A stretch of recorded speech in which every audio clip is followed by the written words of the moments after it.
बात करेंगे spectral series की।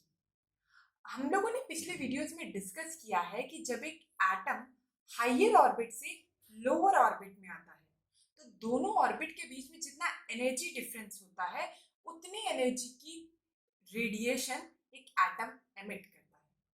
और आखिरकार ये जो रेडिएशन एमिट हुई इसकी वेवलेंथ क्या है उसे कैलकुलेट करने के लिए ये फॉर्मूला है। आज के वीडियो में हम लोग ये फॉर्मूला कैसे आया ये नहीं डिस्कस करने वाले। हम लोग ये डिस्कस करेंगे कि आखिर ये जो Lyman, Balmer, Paschen, Brackett, Pfund ये जो अलग अलग सीरीज हैं उनके बारे में डिस्कस करेंगे और उनसे रिलेटेड छोटी मोटी कैलकुलेशंस। सबसे पहले आइए देखते हैं लाइमन सीरीज को। हम लोगों ने देखा कि जब एक एटम हायर से लोअर ऑर्बिट में आ रहा है तो लाइमन सीरीज में जो एटम की फाइनल पोजीशन है या एटम जहां फाइनली जिस ऑर्बिट में पहुंच रहा है उस ऑर्बिट वो ऑर्बिट है फर्स्ट ऑर्बिट। और उसकी इनिशियल पोजीशन क्या हो सकती है, 1 को छोड़ के उसके आगे वाली, मतलब 2, 3, 4, 5 या फिर इंफिनिटी तक जो भी ऑर्बिट है उस ऑर्बिट से जब इलेक्ट्रॉन फर्स्ट ऑर्बिट में आता है तो जो रेडिएशन एमिट कर रहा है वो सारी रेडिएशन लाइमन सीरीज के अंदर आती है। इसे एक छोटे से कैलकुलेशन के थ्रू समझते हैं। मान लीजिए एक इलेक्ट्रॉन जो है सेकेंड ऑर्बिट से फर्स्ट ऑर्बिट में जा रहा है तो उस टाइम पे वो जो रेडिएशन एमिट कर रहा है उसकी वेवलेंथ क्या है, आइए उसे कैलकुलेट करते हैं। तो ये है 1/लैम्डा। ये लैम्डा जो है वो डिनोट करता है वेवलेंथ और 1/लैम्डा को हम लोग एक और चीज बोलते हैं वेव नंबर। अब इसका फॉर्मूला क्या है, R इंटू जेड स्क्वायर। यहाँ पे R जो है वो डिनोट करता है रिडबर्ग कांस्टेंट जिसकी वैल्यू होती है 1.097 इंटू 10⁻⁷ मीटर। और जो Z है वो डिनोट करता है एटॉमिक नंबर। क्योंकि यहाँ पे हम लोग केवल हाइड्रोजन की बात करने वाले हैं, हाइड्रोजन एटम की, उसका एटॉमिक नंबर क्या होता है 1, तो उसका 1 का स्क्वायर कितना होगा 1, इसीलिए हम लोग उसे यहाँ हटा दें। Upon final position of electron, मतलब इलेक्ट्रॉन फाइनली किस ऑर्बिट में जा रहा है, फर्स्ट ऑर्बिट में, तो अपॉन 1 का स्क्वायर अपॉन इनिशियली हम लोगों ने बोला कि वो सेकेंड से फर्स्ट ऑर्बिट में जा रहा है तो 2 का स्क्वायर, ये होगा 3r/4। तो वेवलेंथ कितनी होगी 4/3r। अब आप यहाँ चाहें तो ये लंबी सी वैल्यू पुट करके कैलकुलेट करेंगे जो कि मुझे बहुत सड़ा लगता है। इससे ज्यादा जो मुझे अच्छा लगता है वो ये है कि आप 1/r की वैल्यू याद करिए जो कि है 911 एंगस्ट्रॉम। ये अप्रोक्सीमेट वैल्यू है जो कैलकुलेशन को काफी इजी कर देगा। अगर हम 4/3 को अब अपन 911 से मल्टीप्लाई करें आप इस तो कितना आएगा, वो आएगा 1216 एंगस्ट्रॉम। ठीक है, एक क्वेश्चन करके देखते हैं। मान लीजिए अगर इलेक्ट्रॉन थर्ड ऑर्बिट से फर्स्ट ऑर्बिट में आ रहा है तो क्या होगा 1/1 स्क्वायर माइनस 1/3 स्क्वायर, क्या होगी इसकी वैल्यू 8r/9 और इससे वेवलेंथ कितना आएगा 9/8r जिसकी वैल्यू होगी 1026 एंगस्ट्रॉम। जो मैं आपको यहाँ पे ध्यान देना चाहती हूँ वो बात ये है कि जब इलेक्ट्रॉन सेकेंड ऑर्बिट से फर्स्ट ऑर्बिट में जा रहा है तो उसकी वेवलेंथ इतनी है, लेकिन जब ये ट्रांजिशन हो रहा है, ट्रांजिशन का जैसे ही हमने गैप बढ़ाया, मान लीजिए फर्स्ट ऑर्बिट, सेकेंड ऑर्बिट और ये थर्ड ऑर्बिट, तो पहले इलेक्ट्रॉन यहाँ से यहाँ आ रहा था और दूसरे ट्रांजिशन में वो थर्ड ऑर्बिट से फर्स्ट ऑर्बिट में आ रहा था। तो जैसे ही हमने ट्रांजिशन का गैप बढ़ाया उसकी वेवलेंथ जो है वो कम हो गई। यही चीज मैं आपको यहाँ पे नोट कराना चाहती हूँ कि जैसे जैसे हम लोग ट्रांजिशन बढ़ाते हैं, ट्रांजिशन का गैप बढ़ाते हैं, ट्रांजिशन का गैप बढ़ रहा है मतलब क्या, इन दोनों के बीच का एनर्जी डिफरेंस बढ़ रहा है, मतलब यहाँ पे जो रेडिएशन निकल रही होगी उसकी एनर्जी ज्यादा, एनर्जी ज्यादा मतलब वेवलेंथ कम। C is equal to frequency into lambda. पिछले वीडियोस में मैंने आपको बताया है कि किसी भी वेव की एनर्जी को हम उसकी फ्रीक्वेंसी से देखते हैं। अगर किसी वेव की फ्रीक्वेंसी ज्यादा तो मतलब उसकी एनर्जी ज्यादा, अगर एनर्जी ज्यादा मतलब वेवलेंथ कम। तो अगर मैं अब आप लोगों से पूछूं कि ये वाली वेव की एनर्जी ज्यादा होगी कि ये वाली, तो आपका जवाब होना चाहिए ये। क्यों? क्योंकि यहाँ वेवलेंथ कम है। और आप लोग इसीलिए अब जब क्वेश्चन में हम पेपर में हमसे सवाल इस तरीके से पूछे जाते हैं कि आप बताइए लाइमन सीरीज की लॉन्गेस्ट वेवलेंथ कौन सी है। तो जब वो आपसे पूछे लॉन्गेस्ट वेवलेंथ, तो आपके दिमाग में आ जाना चाहिए स्मॉलेस्ट ट्रांजिशन। तो स्मॉलेस्ट ट्रांजिशन क्या होगा? अगर फाइनल पोजीशन 1 है तो सबसे छोटा ट्रांजिशन क्या होगा? उसकी नेक्स्ट वैल्यू। तो मतलब आपको वहां पे एन इनिशियल की वैल्यू लेनी है 2। और अगर मान लीजिए वो आपसे पूछे स्मॉलेस्ट वेवलेंथ, स्मॉलेस्ट वेवलेंथ मतलब लार्जेस्ट ट्रांजिशन, मतलब एन इनिशियल की मैक्सिमम वैल्यू क्या हो सकती है? इंफिनिटी। तो वहां पे हम एन इनिशियल की वैल्यू इंफिनिटी लेंगे। जरा उसे कैलकुलेट करके देखते हैं। तो अब हम जरा यहाँ पे नोट करते हैं कि जब वेवलेंथ, जब इलेक्ट्रॉन सेकेंड ऑर्बिट से फर्स्ट ऑर्बिट में आ रहा था तो उसकी वेवलेंथ थी 1216 एंगस्ट्रॉम।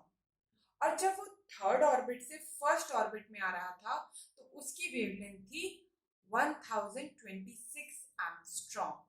अब मैंने आपको बोला कि अगर मैंने आप लोगों से पूछा कि आपसे क्वेश्चन पेपर में पूछता है कि लाइमन सीरीज की स्मॉलेस्ट वेवलेंथ बताइए। स्मॉलेस्ट वेवलेंथ का मतलब वो आपसे क्या पूछना चाह रहा है? Largest transition. तो लार्जेस्ट ट्रांजिशन के लिए क्या चाहता है वो? आप एन इनिशियल की वैल्यू ले इंफिनिटी। इंफिनिटी वाले ऑर्बिट से जब इलेक्ट्रॉन फर्स्ट ऑर्बिट में आ रहा है तो उसकी वैल्यू क्या होगी? 1 upon lambda is equal to R upon 1 upon n, 1 square upon 1 upon infinity का स्क्वायर। और इसकी वैल्यू क्या होगी? आर, 1 अपॉन लैम्डा की। मतलब लैम्डा हो गया 1 अपॉन आर जिसकी वैल्यू है 911 एंगस्ट्रॉम। तो ये जो लैम्डा मिनिमम है वो कितना होगा? 911 एंगस्ट्रॉम। और यहाँ लैम्डा मैक्सिमम कितना है? 1216 एंगस्ट्रॉम।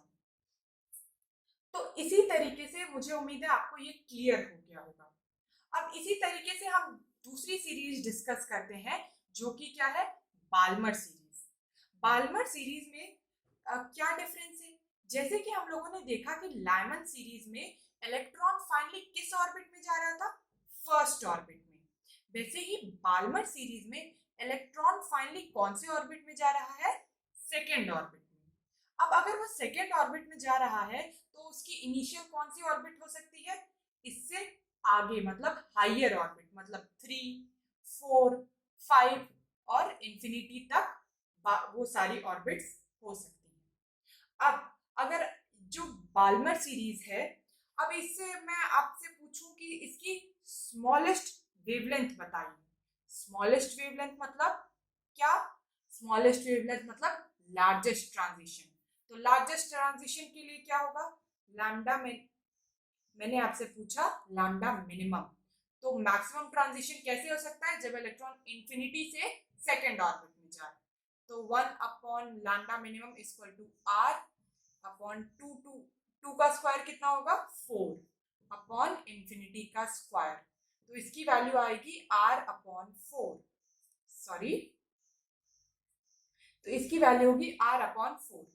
तो लैम्डा मिनिमम हो जाएगा हमारा 4 अपॉन आर जिसकी वैल्यू है 4 इंटू 911 एंगस्ट्रॉम, जो कि होगा 3644 एंगस्ट्रॉम।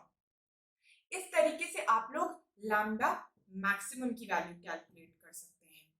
तो ये हो गया कैलकुलेशन पर्पस में। अब ये हम लोगों ने डिस्कस कर ली बाल्मर सीरीज की। इस तरीके से हम लोग किसी भी उसका वेवलेंथ कैलकुलेट कर सकते हैं। आगे आती है इसी तरीके से पैश्चन सीरीज। पैश्चन सीरीज में क्या डिफरेंस है? यहाँ पे जो फाइनल पोजीशन है इलेक्ट्रॉन की वो होगा थर्ड ऑर्बिट। उसके बाद आता है ब्रैकेट सीरीज। ब्रैकेट सीरीज में क्या डिफरेंस है? ब्रैकेट सीरीज में जो इलेक्ट्रॉन की फाइनल पोजीशन है वो है उसका फोर्थ ऑर्बिट। और अब पीफंड सीरीज में इलेक्ट्रॉन फाइनली किस ऑर्बिट में जा रहा है? वो है फिफ्थ ऑर्बिट। अब इलेक्ट्रॉन अगर इन ऑर्बिट में जा रहा है तो इनिशियली वो कौन सी ऑर्बिट में होगा? बताइए, अगर ये फाइनली थर्ड ऑर्बिट में जा रहा है तो इनिशियली वो फोर्थ ऑर्बिट में हो सकता है, फिफ्थ, सिक्स्थ और इंफिनिटी तक। उसी प्रकार ब्रैकेट सीरीज के लिए क्या होगा, एन इनिशियल की वैल्यू क्या होगी, 5, 6, 7, इंफिनिटी। और पी फंड सीरीज के लिए 6, 7, 8 से लेके इंफिनिटी तक। मुझे उम्मीद है आप लोगों को ये सारी चीजें समझ आ गई होंगी। और अगर आप लोगों को ये सारी चीजें समझ आ गई हैं तो प्लीज पास्चन, ब्रैकेट और पी फंड सीरीज की स्मॉलेस्ट वेवलेंथ और लॉन्गेस्ट वेवलेंथ को कमेंट बॉक्स में कमेंट करके बताइए। अब मैं आप लोग को जो यहाँ पे एक इम्पॉर्टेंट चीज बताना चाहूंगी वो है कि आखिरकार ये हम रिमेम्बर कैसे करें। मतलब मुझे तो बहुत दिक्कत होती थी कि आखिर इसका सीक्वेंस कैसे याद करें। तो मैंने जो तरीका बनाया था वो मैं आप लोगों को बताना चाहूंगी।